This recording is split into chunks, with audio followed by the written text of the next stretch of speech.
I am Nahuel Bronzini. We are here at my studio in Berkeley, California, and I am excited to talk about I'm Not Terrified by Cigarbox Man.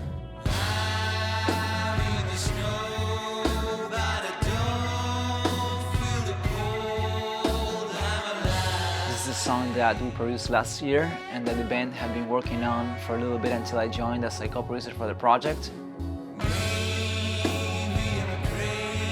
This is the darkest song in the album. It's very spacious, very raw. It's a song of contrast. It's a song that evolves over time, and it kind of speaks of finding your inner demons and learning through that experience. So the character goes on a journey as the song progresses. Let's take a listen. I'm Not Terrified.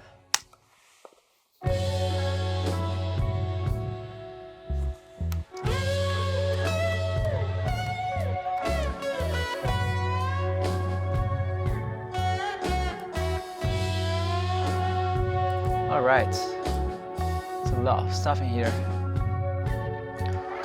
We have bass here by Uriah Duffy.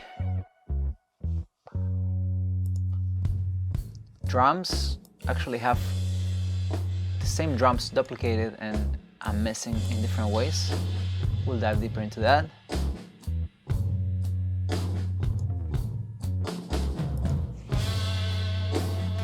We have Felipe's guitar kind of meandering and moving around the track as the vocal happens. There's more guitars coming here.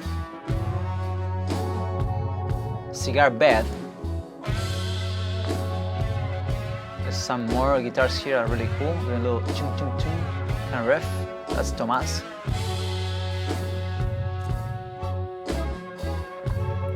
Our psychedelic guitars, likely with Stratocaster. And voice. And this is everything. Background vocals coming in and out. So a lot of things moving around, a lot of conversation happening, especially in the verses. So how do we fit all this together, right? Well, let's take a look at some of the specifics of what's happening here. I use two things that I think is worth mentioning. One is the Stereoplacer. Stereoplacer is a very unique plugin where it's not an EQ, it looks like an EQ, but although it kind of changes the tonal character of the signal a little bit, what it does is that you can place parts of the spectrum into different places of the stereo field, right? So you can, in this case, I'm manipulating the kind of the mids more to the left and then more the top to the right, so it opens the stereo field. Although it was already a stereo signal with a doubling of the guitars, this is without it. That's more of like a typical doubling, right? We have two guitars doing the same and double tracked. But in this case, I create even more separation and kind of a little bit of motion too. And then after that, I have Paragon again, just to give it a little context and put it in a room. Let's hear it with all together.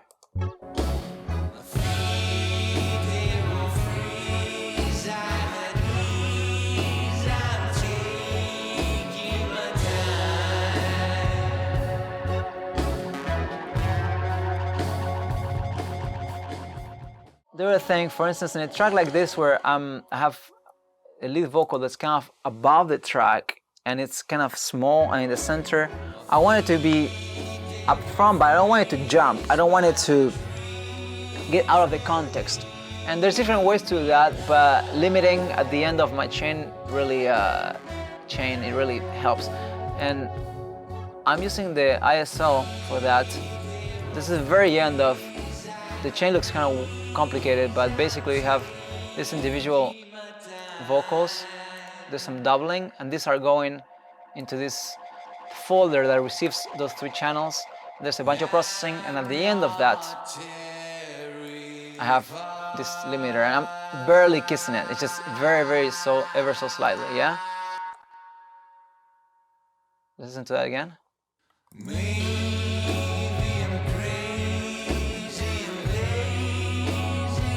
It colors it. It gives it kind of like an an upper mid-range tint that, you know, it makes it even cut through a little more. So I like that too. But so as I was preparing for this, actually I was playing with the Stereoplacer a little more, and something that is really cool is to automate the Stereoplacer and something like the weird drums. Let's check this part out.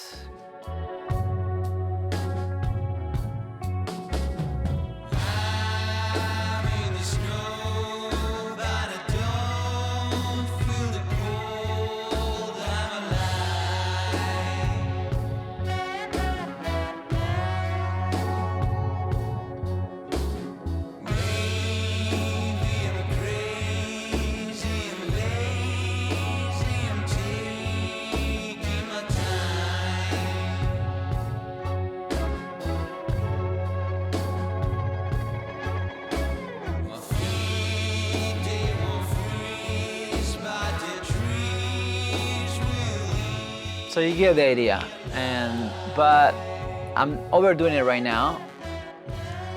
But likely, I would maybe, you know, there's two ways you can go about this. You can make it really noticeable, or you can make it a little more subtle. And it's very easy to fall into a temptation of, when you're automating something, putting all the emphasis on that and forget about the other elements. So yeah, I want you to think of a mix, our song, like a journey, like a story. Not like a picture that's still, but more like a film, where you have your focus changes, the distance of the subject changes, the mood, the lighting. And that's really what automation achieves, is this ever-flowing organism. Sometimes in more subtle ways than others, sometimes in very out there, noticeable ways.